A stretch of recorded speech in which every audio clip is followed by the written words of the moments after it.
They say don't judge a book by the title of the movie. Now you see me, now you don't. Let's dive in.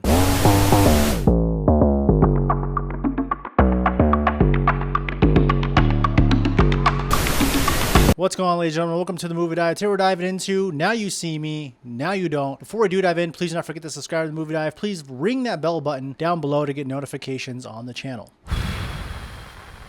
So, Now You See Me, Now You Don't. It is the third movie, of course, in the series. I think the last one came out about 10 years ago. 10 years flies. Now, this movie definitely kind of messed up, not giving itself a different title. Like Now You See Me, Now You Don't is quite possibly the worst title I've ever heard in a movie. But I wanted to go in with full thought that they were going to make a decent quality film. Now, the first two, there are a lot of fans of those movies. I'm not one of those. I find those a bit as cheesy and corny as getting your first little magic box and trying to show your family that you know how to do magic when you're 6 years old. It thinks it's a lot more clever than it is, and all the tricks are just really gimmicky and they don't really make much sense. They take a lot of coincidence and a lot of luck. It's obnoxious. I don't know how to describe the first two films. But again, a lot of people do like them. A lot of people find a lot of enjoyment and they find a lot of entertainment out of them. And that's all you can ask, right? The cast in these movies is great. And this movie, I feel like the cast even gets better. Jesse Eisenberg returns in this movie. Of course, Dave Franco returns. Woody Harrelson, he's always great. Morgan Freeman has a little bit of appearance in this movie. Fleischer returns. She was not in the second film, but she's coming back. I'm still not sure how to say this guy's name, but Dominic Sessa, I believe is how you say it. He was in The Holdover, the Christmas movie that came out a few years ago. That was one of my favorite films of that year, if not my favorite film of that year. So I'm surprised he's not gotten more work, and in the movie Now You See Me, Now You Don't, he does definitely show that he's still a great actor. But the biggest standout that they somehow got for this movie was Rosamund Pike. Of course, Gone Girl is what she's most known for. She's done a lot of other stuff, of course. She's an amazing actress, and I will say she doesn't half-ass it in this movie either. She looks pretty stunning, and it was fun to see her on screen, and she was the main villain in the film. Ariana Greenblatt also plays one of the new horsemen, one of the younger generation magicians in the movie, as well as newcomer Justice Smith.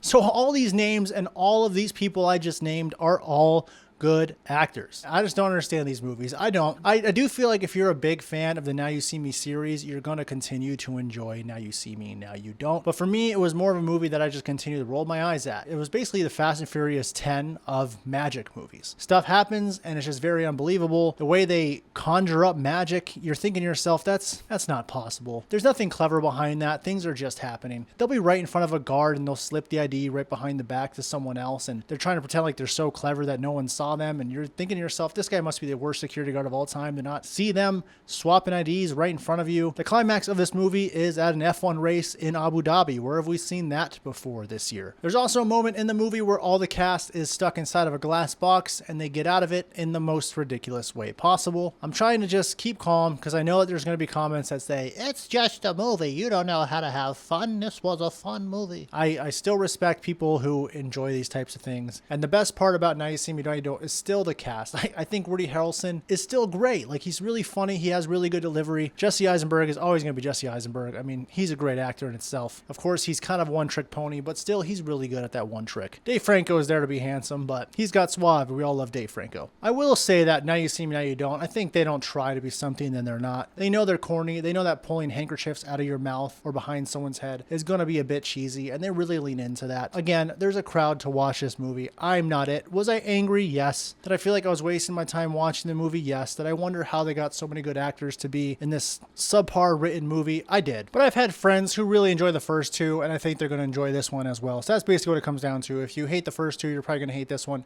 If you like the first two, you're going to like this one. But I was not one of those people. I'm going to go ahead and give Now You See Me, Now You Don't, Now You See Me 3 a 30 out of 100. You guys let me know what you thought about in the comments. Let me know if you guys like it in the comments. Don't forget to subscribe, and we'll see you next time. I think I was underplaying how much I dislike that movie.